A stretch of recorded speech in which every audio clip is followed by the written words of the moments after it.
पद्मेश 24/7 के माध्यम से हम जिले भर की पल पल की ताज़ा तरीन खबरों का प्रसारण करते हैं और दूसरे दिन यूट्यूब के माध्यम से भी आपको खबरें दिखाई जाती है। लेकिन यूट्यूब में प्रतिदिन की पूरी खबरें नहीं होती, बल्कि चुनिंदा खबरें ही दिखाई जाती है। अगर आप जिले भर की संपूर्ण ताज़ा तरीन खबरें देखना चाहते हैं तो जल्द ही अपना पद्मेश डिजिटल सेटअप बॉक्स लगवाएं। सेटअप बॉक्स लगवाने के लिए संपर्क करें 07632240222 या फिर 8319969927।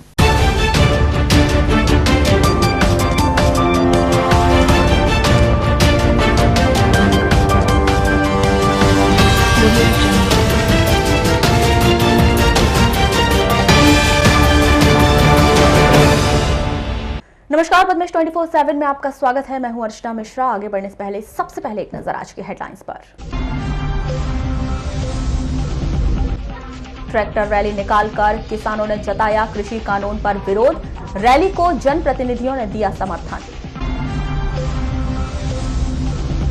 गौ तस्करी के मामले में भाजयुमो के महामंत्री और लालबर्रा के पूर्व उप सरपंच सहित 20 लोगों पर एफआईआर दर्ज।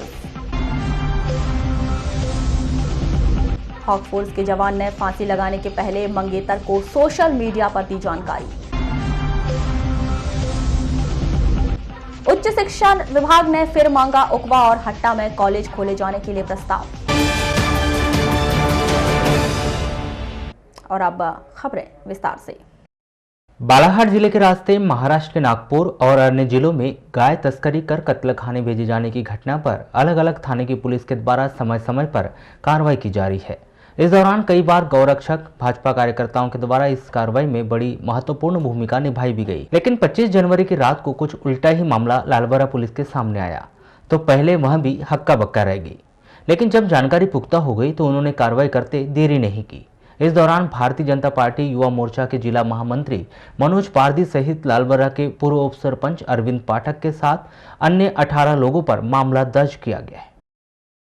पूरा मामला इस तरह से है। लालबर्रा पुलिस ने गौ तस्करों के खिलाफ बड़ी कार्रवाई को अंजाम देते हुए 138 नग मवेशियों को कत्लखाना जाने से बचा लिया है एवं 2 ठेकेदार सहित 20 व्यक्तियों पर मामला दर्ज किया। पुलिस से प्राप्त जानकारी के अनुसार 25 जनवरी को रात्रि में गश्ती के दौरान पुलिस को मुखबिर से सूचना मिली कि ग्राम बेलगांव व बकुड़ा के बीच नहर के पास कुछ व्यक्ति मऊ बाजार से अवैध रूप से बैलों को शराब के नशे में मारते पीटते हुए रस्सी से बांधकर क्रूरतापूर्वक हाँकते हुए कत्लखाना नागपुर महाराष्ट्र लेकर जा रहे हैं, जिस पर पुलिस ने तत्काल मौका स्थल पर बेलगांव व बकुड़ा के बीच नहर के पास पहुंचकर घेराबंदी की तो 138 नग मवेशियों को शराब के नशे में लकड़ियों से क्रूरतापूर्वक मारते पीटते हाँकते हुए कत्लखाना लेकर जा रहे थे, जिसमें एक बैल का पैर भी टूट गया था।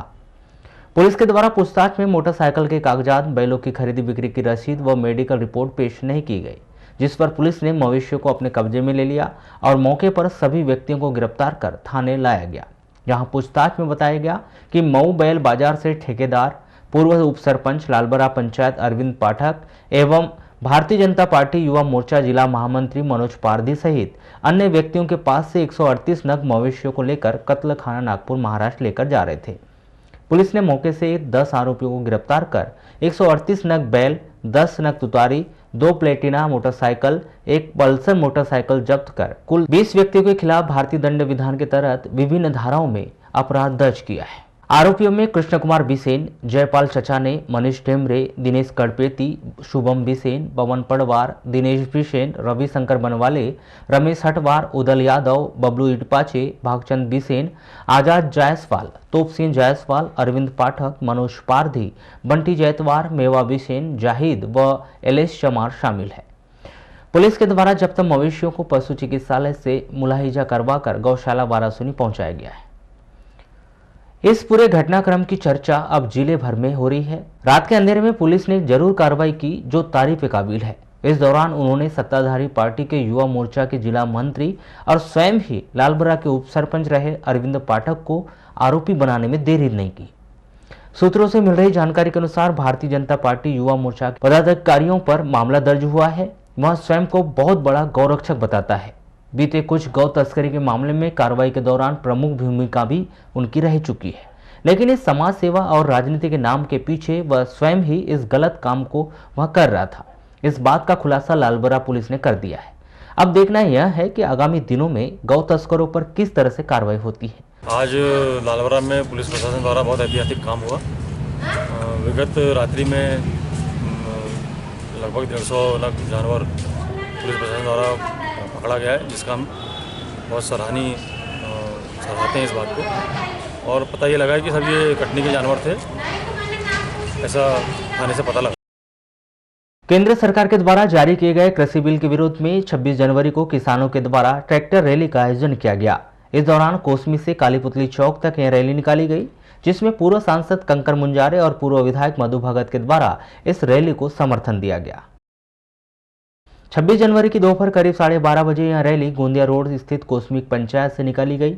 लगभग 1 सैकड़ा ट्रैक्टरों की उपस्थिति की वजह से पुलिस प्रशासन को गोंदिया के जाने वाले वाहन को जागपुर गोंगले के रास्ते डाइवर्ट करना पड़ा। रैली में ट्रैक्टरों की ओर से किसानों की भीड़ को देखते हुए पुलिस और जिला प्रशासन के आला अधिकारी पूरे मार्ग पर नजर बनाए हुए थे। तय कार्यक्रम के अनुसार यह रैली अंबेडकर चौक तक आने की थी, लेकिन अंबेडकर चौक में अचानक पूर्व सांसद कंकर मुंजारे रैली को समर्थन देने पहुंच गए, जिसके बाद यह रैली अंबेडकर चौक तक आई, जहां से कोसमी के लिए रवाना हुई, जो दोपहर 3 बजे कोसमी पहुंची। जिला पंचायत के पूर्व सदस्य और पूर्व जनपद अध्यक्ष रह चुके उम्मेद लिलारे ने बताया कि यह रैली किसानों की रैली थी। इस दौरान पूर्व सांसद कंकर मुंजारे और पूर्व विधायक मधु भगत ने इस रैली को समर्थन देकर किसानों का उत्साहवर्धन किया है। निश्चित ही 26 जनवरी के अवसर पर किसानों के द्वारा इतनी बड़ी ट्रैक्टर रैली का आयोजन किया गया। इस पूरे आंदोलन और रैली को मुख्य रूप से पूर्व सांसद कंकर मुंजारे, पूर्व विधायक मधु भगत, कोऑपरेटिव बैंक के पूर्व अध्यक्ष उदय सिंह नागपुरे, पूर्व जनपद अध्यक्ष उम्मेद लिलारे, स्थानीय जनप्रतिनिधि गुड्डू नागपुरे, सेवा दल के जिला अध्यक्ष सौरव लोधी सहित अन्य जनप्रतिनिधियों का पूरा सहयोग मिला, जिससे रैली ने भव्य रूप ले लिया। आजादी के दिन पर, जिस दिन भारत आजाद हुआ है, उसी दिन किसानों को आजाद भारत में अपनी मांग को लेकर सड़कों पर उतरना पड़ रहा है। बड़ा दुख का विषय है। भारत की सरकार ऐसी निकम्मी सरकार है जिसने 3 काले कानून किसानों के खिलाफ, किसानों की मर्जी के खिलाफ, किसानों की बिना सहमति के किसानों पर जो थोपा है, उसके खिलाफ किसान 2 महीने से दिल्ली की बॉर्डर पर, दिल्ली में जमा हुआ है। उसी कानून को वापस लेने के लिए हम भी किसानों के समर्थन में आज बालाघाट मुख्यालय में उतरे हैं और हम यहाँ से संदेश देना चाहते हैं भारत की सरकार को कि दिल्ली में जो किसान बैठे हैं उनके समर्थन में आज बालाघाट जिले के किसान, मध्य प्रदेश की सरकार पूरी घबराई हुई है कि मध्य प्रदेश में पहला जिला है बालाघाट जिला, जहाँ गणतंत्र दिवस के दिन आज़ाद भारत में आज़ादी के दिन बालाघाट जिले का किसान पूरे किसानों के समर्थन में उतरा है। और हमारी लड़ाई तब तक जारी रहेगी जब तक दिल्ली में किसान डटा रहेगा, दिल्ली के किसानों की मांग पूरी नहीं होगी।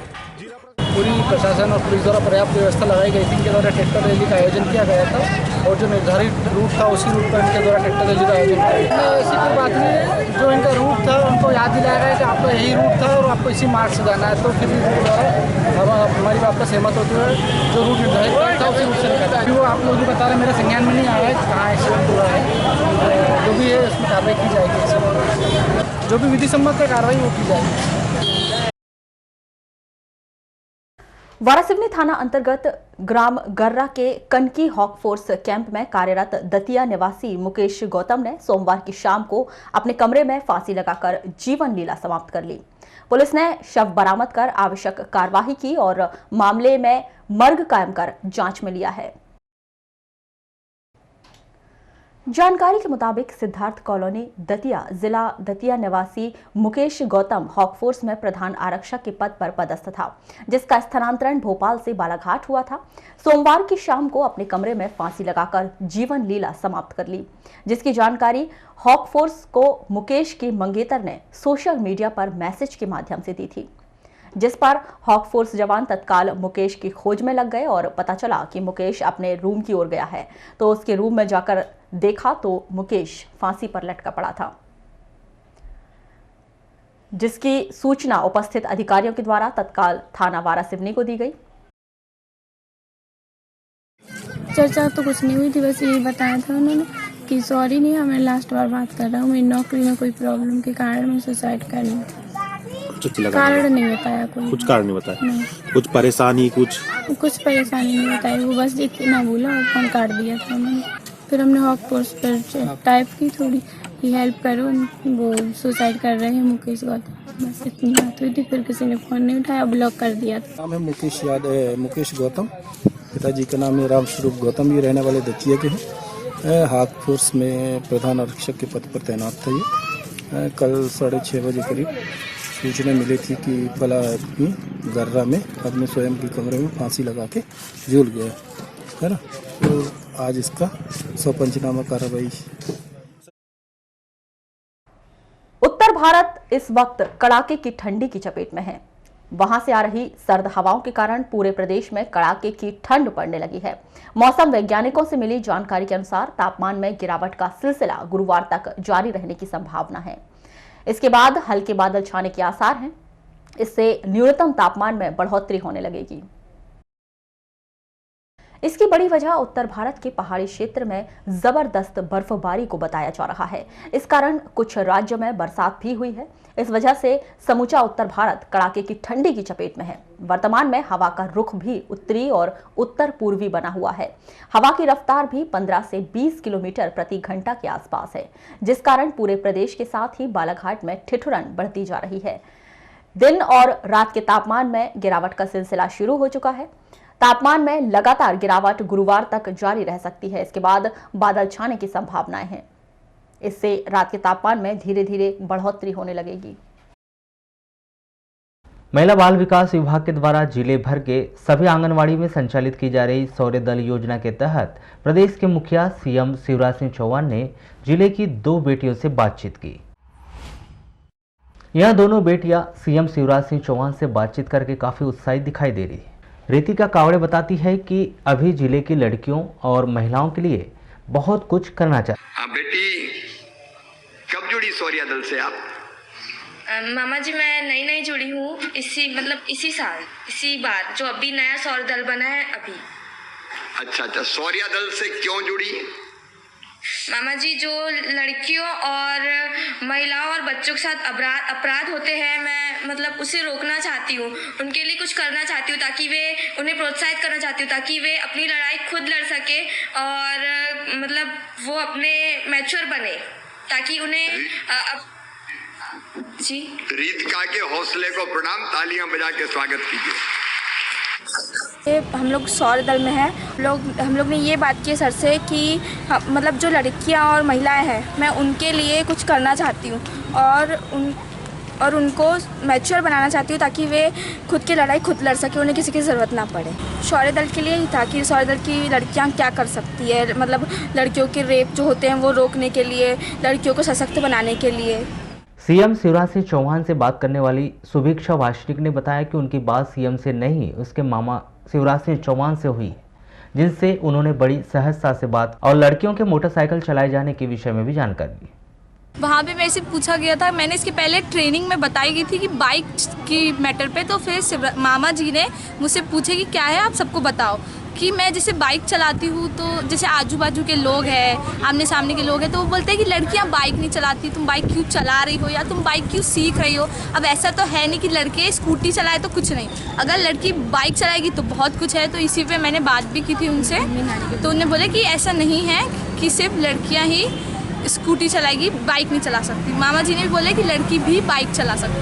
महिला एवं बाल विकास विभाग की सहायक संचालक वंदना धूमकेतु ने बताया कि प्रदेश शासन की योजना के अनुसार जिले के सभी आंगनवाड़ियों में शौर्य दल स्थापित किए गए हैं, जो लगातार महिलाओं की सुरक्षा और अधिकारों के लिए काम कर रहे हैं। हुआ था वो दोनों बच्चियाँ शौर्य दल में सम्मिलित हैं।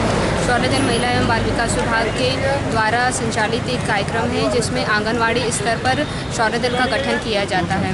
और शौर्य दल का मुख्य काम ये होता है कि वो समय समय पर जो भी संबंधित हितग्राही हैं, महिलाएं हैं, बच्चे हैं, उनको शासकीय विभागों में जो संचालित योजनाएं हैं उनकी जानकारी दें। महिलाओं के साथ अगर कोई हिंसा, घरेलू अपराध या फिर किसी भी प्रकार का अपराध होता है तो उसकी सूचना थाने में दें। हेल्पलाइन के नंबर से की सहायता लें। और साथ में ही जो महिला और बाल विकास विभाग द्वारा जितने भी कार्यक्रम चलाए जाते हैं, प्रोग्राम चलाए जाते हैं, जागरूकता कार्यक्रम चलाए जाते हैं, उसमें शौर्य दल का काम ये रहेगा कि वो लोगों। बालाघाट जिले के उपवा और हट्टा में महाविद्यालय कॉलेज खोले जाने के लिए मध्य प्रदेश शासन उच्च शिक्षा विभाग के द्वारा जिले के अग्रणी शिक्षण संस्थान जटाशंकर त्रिवेदी महाविद्यालय के प्रस्ताव मांगा गया है। पीजी कॉलेज के प्रभारी प्राचार्य डॉक्टर गोविंद सिंह सरचाटे ने बताया कि मध्य प्रदेश शासन के द्वारा बीते वर्ष ही हट्टा में महाविद्यालय खोले जाने का प्रस्ताव मांगा गया था, जिस पर लगभग अंतिम मोहर लग चुकी है, लेकिन कोविड-19 की वजह से यह योजना बीच में ही रोक दी गई है। एक बार फिर उच्च शिक्षा विभाग की ओर से हट्टा और उकवा में महाविद्यालय खोले जाने का प्रस्ताव मांगा गया है, जिसकी सारी जानकारी उनके द्वारा वरिष्ठ स्तर पर भेजी जा रही है। एक हट्टा का कॉलेज है जहाँ नवीन महाविद्यालय खुलना है और एक उकवा का है, तो ये दो कॉलेजों के बारे में जानकारी प्रस्तुत की गई है। जानकारी दी गई है, कलेक्टर साहब को दी गई है, मतलब जो है वो नहीं, भविष्य में कॉलेज खुल सकता है। 26 जनवरी की सुबह रानी अवंतीबाई चौक के रास्ते वारासिवनी के लिए कुछ बंजारे डेरे वाले जा रहे थे। इस दौरान एक नाबालिग बालक मोबाइल छीनकर भाग गया। जैसे ही नाबालिग बालक ने डेरे वालों से झपट्टा मारकर मोबाइल छीना, वह चिल्लाने लगी। इस दौरान रानी अवंतीबाई चौक पर पॉइंट ड्यूटी में लगे प्रधान आरक्षक नोहर भगत और नितेश मोहारे ने तत्परता दिखाई, लेकिन नाबालिग बालक बहुत तेजी से रोड पार कर भागने में सफल होना चाह रहा था। इस दौरान दोनों ही पुलिसकर्मी के द्वारा बहुत अधिक सूझबूझ का परिचय दिया गया और समय रहते नाबालिग को पकड़ लिया, लेकिन काफी देर तक पूछताछ के बाद उसने मोबाइल चोरी की घटना को स्वीकार किया। एक लड़का जो है यहाँ से चोरी करके मोबाइल लेकर के भागा चिल्ला रहे थे।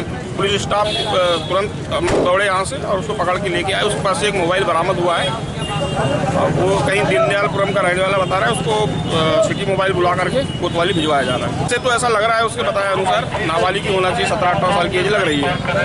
मोबाइल बरामद हुआ। मोबाइल यहाँ के डेरे में कोई रहने वाले हैं, इन लोगों का है। तो ये थे अभी तक की खास खबरें। अगले न्यूज बुलेटिन के साथ फिर मुलाकात होगी, तब तक के लिए नमस्कार।